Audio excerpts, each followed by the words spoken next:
Então, bom dia. Edição da Cor do Dinheiro do dia 25 de julho do ano da graça 2022. Antes de mais, começo por pedir desculpa, mas houve aqui um problema de rede e, portanto, não conseguimos começar exatamente às 8 da manhã. Bom, o meu nome é Camilo Lourenço e, como sabe, todas as manhãs estou aqui para analisar a política e a economia nacionais e também a internacional que acaba por afetar diretamente Portugal. Ora, o que é que, antes de irmos ao programa de hoje, quero fazer aqui alguns alertas. Bom, a programação normal não vai ser afetada durante o período de férias, embora no caso do Think Tank, um de nós ou alguns de nós iremos fazer isto, pelo menos numa semana iremos fazer isto à distância, eu, o Jorge Marrão e o Joaquim Aguiar, e também lembrar que esta semana, ainda além da programação normal, o Think Tank vai ter lugar amanhã, vamos ter mais uma conversa improvável. Aguardemos. Antes de irmos também à emissão de hoje, quero fazer aquilo que é o disclosure que faço sempre, que é lembrar que este canal tem uma parceria com a Prozis e, portanto, quando você for ao site fazer compras, escrever na saída, no cupom promocional Camilo, tem automaticamente um desconto de 10%. Ora, vamos começar por onde hoje? Vamos começar pelo período antes de ordem do dia, como começamos sempre, aliás. E por onde? Olha, em primeiro lugar, alguns espectadores têm-me questionado nas últimas 2 semanas porque é que não tenho feito referência àquelas audições no Congresso americano sobre a atuação do antigo presidente Donald Trump na crise que culminou com a invasão do Capitólio. Olha, não tenho feito referência porque a agenda nacional tem estado muito cheia, mas também porque estava à espera de uma espécie de conclusão daquilo que se dizia por ali. E agora que nós já podemos fazer um balanço, a mínima coisa que se pode dizer é que estamos todos chocados. Eu pessoalmente estou chocado, porque a Constituição americana, com as suas emendas, é uma coisa muito clara, não é? E ver um presidente que não se preocupou com a segurança do Capitólio, depois de ter percebido que estava uma manifestação marcada, não se preocupou em mandar colocar um pórtico para garantir que não entravam lá armas, não se preocupou em convocar a Guarda Nacional, não se preocupou em defender o seu vice-presidente, isto é no mínimo chocante. E o mínimo que se pode dizer, depois de sabermos que a sua própria filha e os colaboradores mais chegados aconselharam o presidente a pronunciar-se sobre aquela manifestação e a condená-la imediatamente, saber que ele não fez nada e que morreram pessoas à conta daquilo, eu não tenho a mais pequena dúvida em qualificar Donald Trump como o maior idiota que alguma vez passou pela presidência dos Estados Unidos.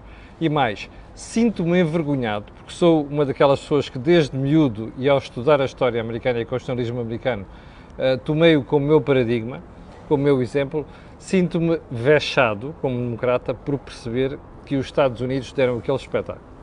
Mas, como a Comissão do Congresso não tem poderes penais, eu espero que o Procurador-Geral, o Attorney General dos Estados Unidos, pegue naquela matéria já divulgada e processe o Sr. Trump. Não é para não termos mais uma vez uma repetição daquele indivíduo como candidato às presidenciais, é porque quem faz aquilo merece integralmente passar tempo na prisão.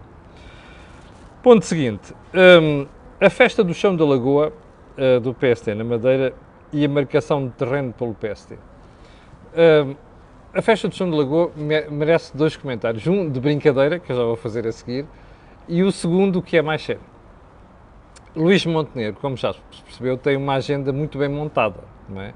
Para tentar trazer o PST para a ribalta e aparecer como alternativa ao Partido Socialista. Tem estado a fazer isso muitíssimo bem desde o Congresso, como sabe, correu muito bem, e nós demos conta disso aqui a Luís Montenegro, e toda a atuação a partir daí tem obedecido a um plano, e um plano rigoroso e um plano cauteloso. Não é que eles me tenham dito, basta olhar para aquilo que são as ações do PST para perceber isso. Ora, nada mais acertado. E isto é uma das coisas que marca uma distância profunda entre aquilo que é a liderança de Luís Montenegro e do anterior presidente, Rui Rio. Bom, mas aqui há um ponto fundamental, é que é preciso, isto não permite dizer à partida, é verdade que as sondagens começam a revelar uma recuperação do PSD, mas é uma recuperação muito lenta e, portanto, a pergunta que alguns espectadores têm feito, que é, bom, é isto que vai conduzir o PSD ao poder? Eu não sei, não sou adivinho, não consigo fazer estas projeções políticas, mas uma coisa é certa, o PSD mudou de cara, mudou de estratégia, isso começa a ter algum efeito e eu não tenho dúvidas que a prazo irá ter um efeito diferente daquele que teve a liderança de Rui Rio. Agora, é preciso fazer mais e é preciso que o PSD consiga trazer, nomeadamente a liderança do PSD, consiga trazer para dentro do partido e à volta de Luís Montenegro uma coisa que o PSD perdeu nos últimos 30 anos, que é caras novas. Eu sei que a direção de Luís Montenegro está muito marcada por caras novas, mas a questão não é essa. Caras novas da sociedade civil, e inclusive pessoas de peso que pensam a sociedade. Ora, o PSD perdeu isto, teve isto até à liderança de Cavaco Silva, depois começou a perder aos poucos. Não é que o PS tenha ganho, aliás, o PS está cheio de velhotes à volta de António Costa, e o pior do que isso, o PS estava cheio de velhotes de cabeça, não é? Gente que devia ter... gente que ficou presa nos anos 70. Portanto, o PSD vai precisar disto. Veremos se vai ser capaz, nos próximos tempos, de revelar essa pujança. Já agora também uma piadinha sobre a festa do São da Lagoa. Não sei se percebeu, mas a certa altura, quem lá estava começou a cantar PSD, PSD, PSD, com o tom e a música do SLB, do Benfica. Ora bem, isto para um portista como Luís Montenegro deve ter custado engolir, nomeadamente por ter que repetir ali PSD, PSD, PSD, glorioso PSD. É apenas uma nota de humor. Ponto seguinte. Na sexta-feira, a imprensa económica noticiou a saída do Sr. Herbert Diess, de CEO do grupo Volkswagen. Herbert Diess era um executivo da BMW que saiu em 2015 do grupo BMW para vir para a Volkswagen. Ora, o que é que Diess fez nos últimos 7 anos? Iniciou a transformação do grupo Volkswagen. Mal ele pôs os preços do grupo, houve aquele escândalo do Dieselgate, como você se recorda. Ora, isto destruiu a imagem da Volkswagen, fez-la perder muito dinheiro por causa das indenizações, nomeadamente no mercado americano, mas disse que conseguiu uma coisa, que foi começar a reposicionar fortemente o grupo Volkswagen para um novo paradigma na indústria automóvel. Se é que se pode falar de novo paradigma, porque eu acho que isto ainda não está claramente definido, que é a eletrificação. Ora, ele vinha fazendo um papel interessante, mas de repente, de um momento para o outro, aconteceu o facto do board da Volkswagen, em que certos barões, certos acionistas e também a parte laboral conspiraram para a saída de Diess. Quem é que vai para o lugar do Sr. Diess? Aliás, se você se recorda, a Cor do Dinheiro entrevistou o Sr. Diess há cerca de 2 anos. 2 anos e meio, em Barcelona. E uma das questões que eu coloquei ao Sr. Diess foi precisamente se o diesel estava morto, se a combustão estava morta. Mas, como eu dizia há bocadinho, quem é que vai para o lugar do Sr. Diess? Um senhor chamado Oliver Blume, que até agora é o dirigente da Porsche. A Porsche vai fazer um IPO, uma espécie de OPA, uma OPA neste outono, e ele vai ficar nos 2 lugares, na Porsche e na Volkswagen. Não acho uma boa solução. Estes grupos, a nível com este peso, precisam tomar uma decisão rapidamente sobre aquilo que querem sobre o seu futuro e sobre aquilo que querem para a sua orientação, e portanto estar aqui um pé na Porsche e outro pé na Volkswagen não me faz qualquer sentido. Uma coisa é certa, vamos perceber para onde é que vai, do ponto de vista estratégico, para onde é que vai o grupo Volkswagen, sabendo que é um dos maiores grupos de automóveis do mundo. Ponto seguinte, o Diário Notícias, aliás, diz-nos hoje, eu vou-lhe mostrar aqui a manchete, deixe-me só virar a manchete, a capa ao contrário, que é para se ler bem desse lado. O Diário Notícias diz, a manchete, que as autarquias ganham 19 milhões com taxa turística. Ora, aqui está, embora isto está a crescer, a taxa turística está a crescer, que é cobrada pelas dormidas dos turistas em certos concelhos, como você sabe. Qual é o ponto aqui? Isto cresceu muito nos últimos meses, porque, como percebeu, também a recuperação do turismo é acentuada, basta andar em certas zonas históricas de Lisboa para perceber isso, e do Porto também, mas esta taxa turística está a crescer brutalmente. Ainda está abaixo de 2019, mas o que é certo é que as autarquias contam com isto como fonte preciosa de receitas. Eu, como já disse aqui várias vezes, acho que isto é negativo, porque estar aqui a criar taxas e taxinhas sobre a atividade económica a prazo acaba por ter um efeito perverso. E pior, isto, se representasse uma reforma das autarquias, ainda se perceberia, mas não representa, porque o que acontece muitas vezes é, quando se vai buscar mais receita, arranja-se mais despesa só para justificar essa receita que foi criada. Mas isto só mostra que em Portugal nós não somos capazes de viver com criação de riqueza sem que estejamos sempre a impor sobre essa criação de riqueza taxas e taxinhas. Muito negativo para a atividade económica. Bom, pontos principais de hoje. Duas coisas. A questão das portagens, da brisa, e já vamos falar sobre isso, e a questão política. A questão política tem aqui um peso grande, porquê? Porque, não sei se percebeu, desde sexta-feira, o Governo está empenhado, aliás, desde quinta-feira, o Governo está empenhado num show-off de dimensões e de cara política. O que é show-off?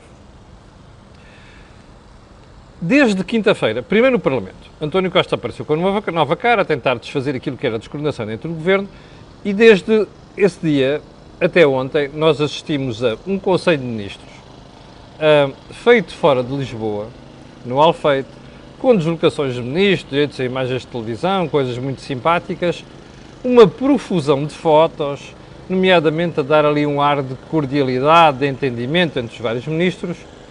E assistimos a outra coisa, no sábado, a um evento ali no Museu da Eletricidade, em Lisboa, em que foram atribuídas as primeiras verbas do PRR. O que é que há a dizer sobre isto? Primeiro ponto, o Primeiro-Ministro percebeu que aquelas suas passeatas pela Europa, a vender-se às suas qualidades, estavam a ter um impacto negativo na imagem do Governo. Porquê? Por causa da descoordenação.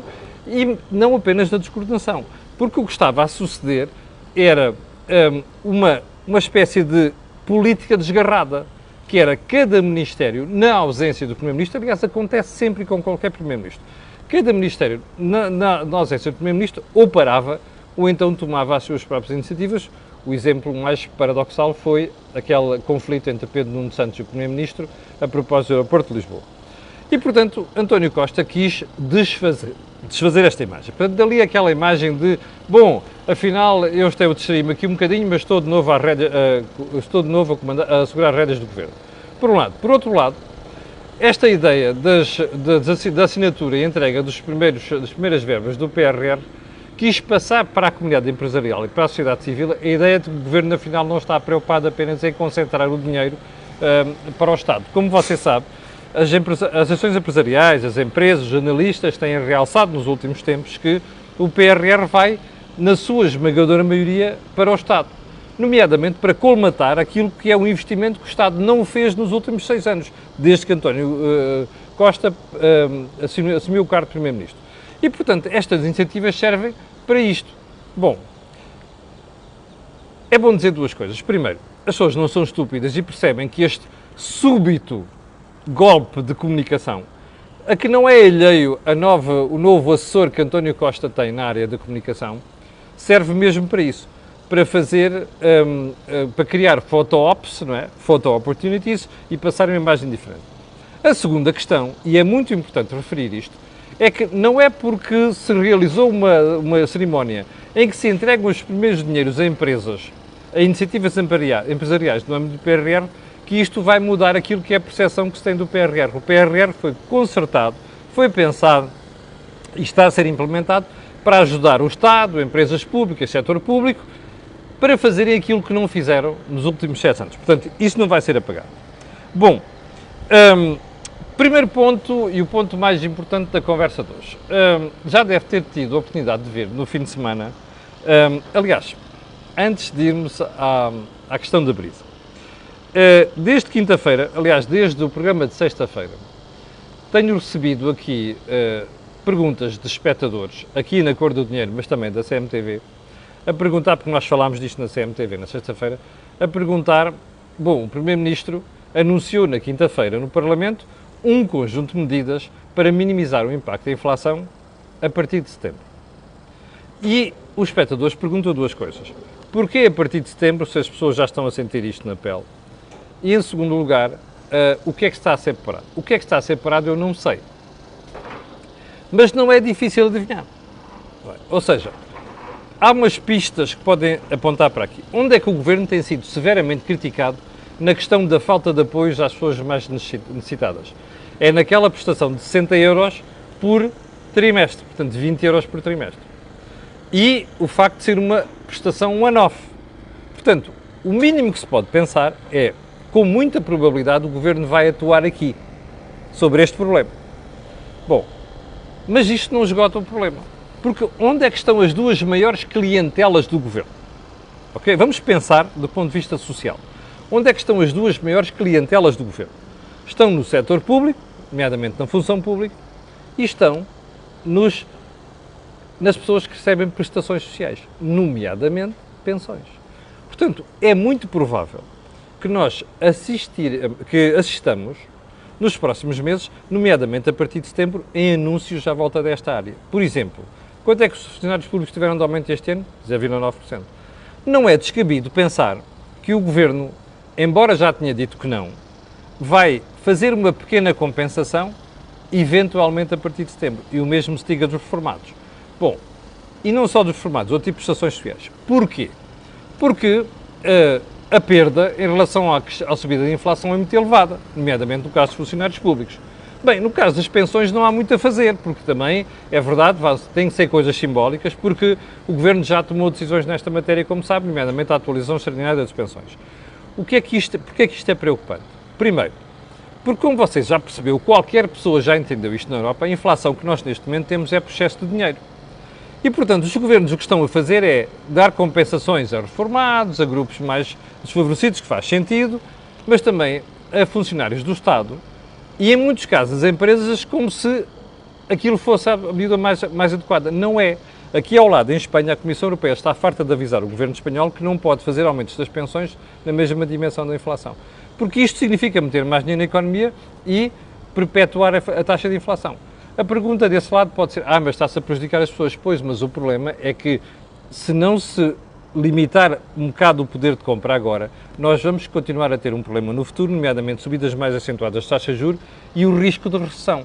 Ora, o risco de recessão é a pior coisa que pode acontecer, porque significa que as famílias, as empresas, vão enfrentar um cenário económico muito mais difícil a partir de agora. Onde é que isto nos deixa? Numa conclusão. O Governo vai fazer compensações? Vai, provavelmente nestas duas áreas e mais noutras prestações sociais, mas uma coisa é certa, nenhuma destas compensações vai compensar a subida de preços. E já agora, se o Governo mexer nas pensões, eu espero seriamente que explique ao país como é que vai pagar estas mexidas, ok? Porque isto é um custo e não tem entrada. Está a ter saída de dinheiro, mas não está a ter entrada. Bom, agora sim vamos falar de portagens. O Jornal de Negócios, eu vou-lhe mostrar aqui a manchete e a Antena 1, que fazem semanalmente uma coisa chamada Conversa Capital, entrevistaram António Pires de Lima, que é o CEO da Brisa. E o António Pires de Lima, aliás, aqui está a entrevista, o jornal chama para manchete outra questão, que é os salários médios em Portugal são embaraçosos, e é verdade, isso é o grave problema que nós temos, mas António Pires de Lima anunciou que no próximo ano nós vamos ter aumentos significativos das portagens. Ora, o que é que isto significa? Que em todas as concessões geridas pela Brisa, a atualização vai ser de peso, ao contrário dos últimos 10 anos. Porquê? Por causa da subida da inflação. Ora, com taxas de inflação acima de 8%, como as portagens do ano seguinte são medidas como as rendas de casa em agosto, mas as portagens em outubro, isto significa que em outubro nós ainda vamos ter uma taxa de inflação muito elevada. Não sabemos exatamente quanto. E até é provável que lá para o final do ano a taxa de inflação comece a baixar. Mas a questão não é essa. A questão é, como em outubro a taxa de inflação ainda vai ser muito elevada, isto significa que os preços que a Brisa vai calcular e outros concessionários a partir de outubro é uma taxa de atualização muito elevada que leva em conta a taxa de inflação. Ora, como já percebeu, isto tem um potencial enorme para causar agitação social. Porque, primeiro, nós temos um complexo em Portugal que é as autoestradas são de borla. Não são de borla, têm de ser pagas. O segundo é que temos a mania que o interior não deve pagar portagens. É uma estupidez, deve pagar portagens, que as autoestradas não servem só para o interior, servem para tirar pessoas do interior também. Não é por causa das portagens que não há desenvolvimento no interior. Quarto, porque existe em Portugal a convicção, ou melhor, o complexo de que as empresas têm de ter benefícios com as portagens. Eu acho que não têm que ter nada, mas o problema é que isto tem um potencial para criar agitação social. Ora, Pires de Lima faz muito bem em vir falar disto agora, porque está a alertar o Governo, e se um dia destes o Governo não fizer nada e houver um problema, o CEO da Brisa sempre pode vir dizer, bom, mas espera aí, nós avisámos. E avisámos em julho do ano passado, não é? Que é 2022. Portanto, a responsabilidade é do Governo. A estratégia está bem montada. Não sei se o Governo vai perceber isto, porque o que é que Pires de Lima diz? Bom, nós podemos limitar a subida, mas é preciso que o Governo nos dê outras benesses. Quais é que são? Provavelmente serão objeto de negociação entre a Brisa e o Governo, se for caso disso. Mas há uma pista que ele lança. Se nos derem mais tempo de exploração, por exemplo, nós podemos minimizar. Bom, eu acho este tipo de trade-off mau, sinceramente. Acho que pode haver outro tipo de compensações que venham a ser dadas pelo Governo para minimizar o crescimento das portagens. Mas uma coisa é certa. Estar aqui a fazer, por causa de uma questão conjuntural, alterar uma questão estrutural, que é o prazo de uma concessão, parece-me que não é a atitude mais adequada. Bom, vamos ver como é que nas próximas semanas o Governo vai reagir, sendo certo que o cenário está claro e já está em cima da mesa. Bom, terceira questão de peso no programa de hoje, que tem a ver com a questão do crescimento económico. Bom, você recorda-se, e tem sido objeto de pergunta de alguns espectadores, porque é que eu insisto sempre aqui no programa que em olharmos para outros países, nomeadamente para a Alemanha e para a questão do gás russo. Para a questão do gás russo nós vamos falar, aliás, para a questão do gás e do relacionamento do gás vamos falar amanhã, porque amanhã há uma reunião dos ministros da energia, da transição energética em Bruxelas, precisamente para discutir este assunto. E como você sabe, já surgiram outros países, além de Portugal, Espanha e Grécia, que estão contra a questão de racionar o gás. A Polónia, por exemplo, a Hungria também. E, portanto, este grupo de contestatários está a crescer. Ora, isto vai ser objeto de discussão amanhã em Bruxelas, mas há uma coisa muito importante, é que o FMI, no final da semana passada, atualizou aquilo que é a previsão de crescimento na Europa se houver corte de gás. Se houver corte de gás, na Europa Central, nomeadamente a Alemanha, o PIB pode cair de 5% a 6%. Está a ver a diferença? Na Península Ibérica, por efeito de ricochete, isto pode tirar 1% ao crescimento de Espanha e de Portugal. Não está preocupado? Bom, diga-me só uma coisa. Qual é a nossa previsão de crescimento para o próximo ano? 1,7%, certo?